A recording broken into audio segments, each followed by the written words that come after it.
भिलाई में अपने आप में ये पहला मामला है कि चेचक से एक युवती, एक 16 साल की लड़की खत्म हो गई। भिलाई शहर में आज 3 ऐसे मामले सामने आए, जिसमें से 2 मामले, जैसा कि आए दिन खबरों में मैं बताता हूँ, 2 मामले ऐसे हैं जिसमें इहलीला समाप्त वाली है, और एक मामला ऐसा है जिसमें एक शख्स जो शौच के लिए जाते हैं और उनके साथ जो हादसा होता है उसकी खबर है। लेकिन तीसरा एक ऐसा मामला है जिसको लेकर के विस्तार से बात करेंगे। नमस्कार, मैं सीमांत हूँ, कैमरे के पीछे सचिन भाऊ हैं।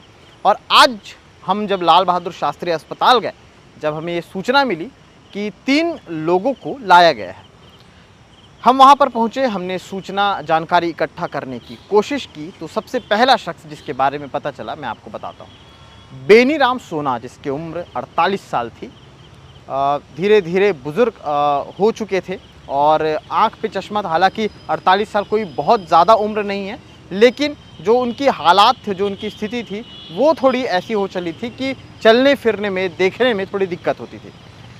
ये मामला बेनीराम सोना के साथ 27 तारीख को, यानी कि कल की डेट को हुआ था। क्या हुआ था, तफ्तीश से बताता हूँ। बेनीराम सोना रोज की तरह आज 27 तारीख को भी शौच के लिए पटरी के पास गए हुए थे। पहले भी वो पटरी के पास ही जाते थे, आज भी हर जगह जहाँ पर देश में शौचालय को लेकर कितना बड़ा अभियान चला, कुछ जगह ऐसे हैं और कुछ लोग ऐसे हैं आज भी जो घर में और 4 दीवारी में शौचालय जाने से कतराते हैं, वो बाहर जाते हैं।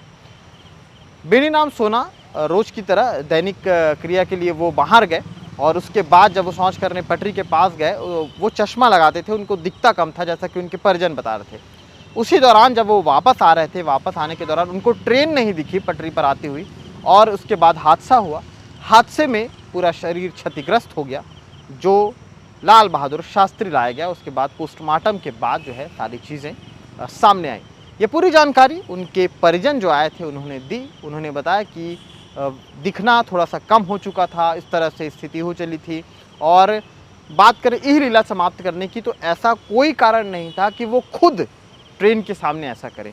इसलिए जहाँ तक परिजनों के अनुसार ये बताया गया कि मामला बिल्कुल इहलीला समाप्त करने के हिसाब से नहीं था। दूसरा जो मामला है, वो मामला है एक युवक जिसकी उम्र 27 से 28 महज उसकी उम्र थी, शादीशुदा नहीं था, कोई काम नहीं था। अचानक कमरे में खुद को अब सुपुर्द कर देता है, खुद को इस स्थिति में कर दिया जिसे मैं बार बार जिक्र करता हूँ, इहलीला समाप्त करने का। उसका मतलब आप भी समझते होंगे, अखबारों से ये शब्द आया है, और जो शब्द बोलना चाहिए वो शब्द इसलिए नहीं बोला जा रहा है क्योंकि आजकल यूट्यूब की कम्युनिटी गाइडलाइन जो है काफ़ी ज़्यादा मजबूत हो गई है। तो थोड़ा भी आप कोई ऐसा सेंसिटिव वर्ड बोलते हैं, उसको वो कैच कर लेती है। इसलिए मैं बोलता हूँ कि अपनी लीला समाप्त करना, इहलीला समाप्त करना, खुद का जीवन समाप्त करना, बिल्कुल वैसा ही इस शख्स ने किया। 27 से 28 साल, जैसा कि मैंने बताया इसकी उम्र।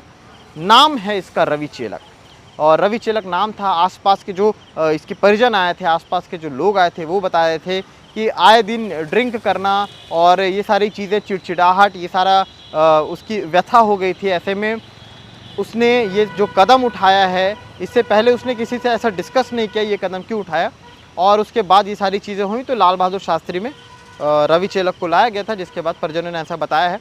अब ये 2 मामले हैं, 2 मामले में एक में मैंने बता दिया कि ट्रेन से कटकर, दूसरे मैंने बताया कि जैसे उन्होंने खुद ऐसा किया। मैंने पहले भी बताया कि गर्मी के दिनों में इहलीला समाप्त करने वाले आंकड़े जो हैं लगातार बढ़ जाते हैं, क्योंकि शायद पता नहीं क्यों ऐसा कौन सा टेंशन रहता है कि लोग खुद का जीवन समाप्त करने के लिए तुले रहते हैं।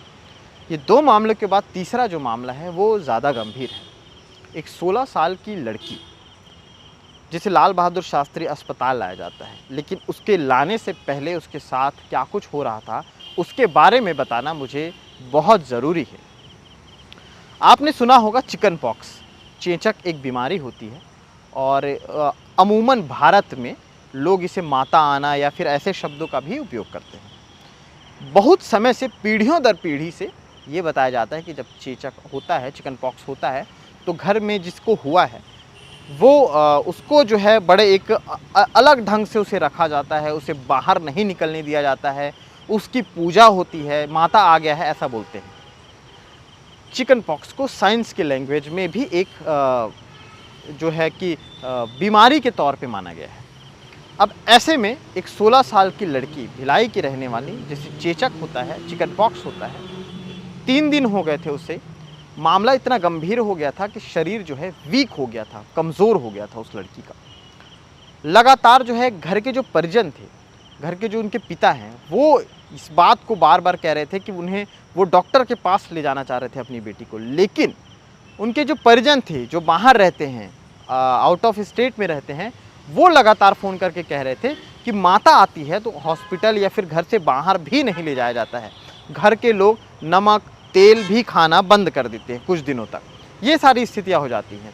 आज भी लोग ऐसी चीज़ों पर विश्वास करते हैं और ऐसी चीज़ें, मैं किसी के भावना को ठेस नहीं पहुंचाना चाहता या फिर मैं हमारा चैनल किसी की भावनाओं को ठेस नहीं पहुंचा रहा है, लेकिन आज भी कुछ लोग ऐसे हैं जो ऐसी चीज़ों पे विश्वास करते हैं। माना कि कुछ समय पहले ऐसा होता होगा और ठीक होते होंगे, लेकिन उस ठीक होने में जो प्रोसेस होता है, अगर वो प्रोसेस ना भी करें और इतने दिन का रूटीन लें तो शायद चेचक ठीक हो जाता था। उसके लिए भी एक दवाई है, उसके लिए भी मेडिकली बहुत सारी चीज़ें प्रमाणित की गई हैं। फिर से आता हूँ, 16 साल की लड़की 3 दिन से ग्रसित थी चेचक से। लगातार दर्द हो रहा था, लगातार पेन हो रहा था, शरीर अंदर से कमज़ोर हो रहा था। पिता ने सोचा डॉक्टर के पास ले जाया जाए, परिजनों ने कहा कि नहीं, घर से बाहर नहीं निकाला जाता। परिजनों का सुन करके पिता ने बेटी को बाहर नहीं निकाला, 3 दिन तक रखा। तीनों दिन तक उस लड़की की पूजा होती रही। आज उस 16 साल की युवती को बैठा करके जब उसके सामने पूजा की थाली घुमाई जा रही थी कि तभी अचानक वो बेहोश हो जाती है। 108 को कॉल किया जाता है, 108 वहाँ पहुँचती है। युवती को लाल बहादुर शास्त्री अस्पताल लाया जाता है। डॉक्टर चेक करते हैं और कहते हैं कि अब ये लड़की नहीं रही। दरअसल हॉस्पिटल लाने से 1 घंटे पहले, यानी कि घर पे जब वो पूजा जग की थाल जब उसके सामने घुमाए जा रहे थे, उस दौरान जब वो बेहोश हुई, उसी समय वो डेथ कर गई थी। और उसके बाद ये सारी चीज़ें हुई, उन्हें अस्पताल लाया गया। अस्पताल में उनकी परिजन रो रहे थे, बिलख रहे थे। वो बार बार ये दुहाई दे रहे थे कि उन्होंने कोशिश की थी अस्पताल ले जाने की, लेकिन परिजनों का कहना था कि घर से बाहर नहीं ले जाया जाता। ऐसी कई सारी चीज़ें हैं भारत में जो पिछले कई समय से चल रही हैं, जिसको लेकर के मेडिकली भी कई सारी चीज़ें प्रमाणित हुई। कई बार ऐसा होता है, आपने देखा होगा, बरसात आएगी तो उस समय सांप बहुत निकलते हैं। जब उमस होता है तो सांप बहुत निकलते हैं। अब जब सांप काटते हैं तो मैं आज से 2 साल 1 साल पहले के केसेस बता रहा हूँ। आज भी बहुत सारे ऐसे इलाकों में लोग बैगा गुनिया के पास जाना ज़्यादा प्रेफर करते हैं, ना कि डॉक्टर के पास वो जाते हैं। हाल ही में 2 साल पहले मैंने एक खबर बनाई थी जिसमें एक लड़के को नाग सांप काटता है और उसके बाद वो इधर उधर भटकते हैं, वो बैगा गुनिया के पास जाते हैं, लड़का नहीं बचता। उसके बावजूद भी उसके मृत शरीर के साथ बैगा गुनिया के सामने बैठे रहे, झाड़ फूँक होती रही और ये कहा जा रहा था कि उसे फिर से वापस लाया जाएगा। इन सारी चीज़ों को लेकर के लगातार जो है जागरूकता के अभियान, न जाने कितने पढ़े लिखे ऐसे अभियान चलते हैं, पढ़े लिखे लोग चलाते हैं, लेकिन उसके बावजूद भी इस तरह की जो घटनाएं होती हैं और इस तरह की मानसिकताएं जब सामने आती हैं तो दुख होता है। अब चिकन पॉक्स को, चेचक को लेकर के मेडिकल में अगर आप जाएंगे या फिर डॉक्टरों से बात करेंगे तो उनके पास कई सारे ऐसे रीज़न हैं जिसको लेकर के उन्हें ठीक किया जा सकता है। इसकी भी दवाइयाँ हैं। कुछ साल पहले तक दवाइयाँ नहीं रहती होंगी तो हो सकता है कई सारे ऐसे उपचार होते होंगे जिसको लेकर के टाइम ड्यूरेशन के बीच चीज़ें ठीक हो जाती हैं। लेकिन कई चीज़ें ऐसी हो रही हैं जो लगातार इस तरह की चीज़ों में ढकेल रही हैं और मेरा ये कहना है कि आप किसी डॉक्टर के पास जाएं, किसी ऐसे अनुभवी के पास जाएं जहां पर जा कर के आप इलाज करा सकें। भिलाई में अपने आप में ये पहला मामला है कि चेचक से एक युवती, एक 16 साल की लड़की खत्म हो गई। तो ये सारी खबरें थी। तीसरी खबर इसलिए मैंने बोला कि आपको विस्तार से बताऊंगा क्योंकि इस विस्तार से बताने वाली खबर में काफ़ी कुछ था। और इसी के साथ विदा लेता हूँ, बहुत सारी खबरों के साथ आगे भी आपके साथ जुड़े रहेंगे, लगातार ज़मीनी हकीकतों के साथ उन तमाम खबरों को आप तक पहुँचाते रहेंगे जो क्राइम की शक्ल में, चाहे वो पॉजिटिविटी की शक्ल में सामने आती रहती है। शुक्रिया।